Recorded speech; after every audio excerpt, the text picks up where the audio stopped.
চাঁপাইনবাবগঞ্জের ভোলাহাট উপজেলার চামুশা সীমান্ত দিয়ে ভারত থেকে বাংলাদেশে অবৈধ অনুপ্রবেশের দায়ে ২৭ জনকে আটক করেছে বাংলাদেশ সীমান্তরক্ষী বাহিনী বিজিবি।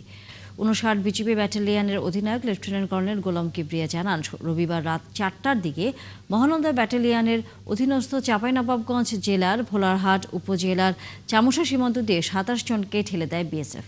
কিন্তু তাদের কোনো পাসপোর্ট না থাকা অবৈধভাবে বাংলাদেশে অনুপ্রবেশের দায়ে আটক করে বিজিবি। আটককৃতদের মধ্যে পুরুষ ৮, নারী ১২, শিশু ৫ ও তৃতীয় লিঙ্গের ২ জন রয়েছে।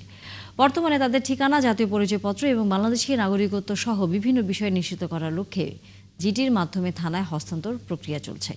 এর আগে চলতি বছর একই উপজেলার চাঁদশিখালী সীমান্ত দিয়ে ৩ জুন ৮ জন, ১৪ আগস্ট ১৩ জন এবং ২৪ সেপ্টেম্বর চামুশা সীমান্ত দিয়ে ৭ জনকে পুশিন করেছিল বিএসএফ।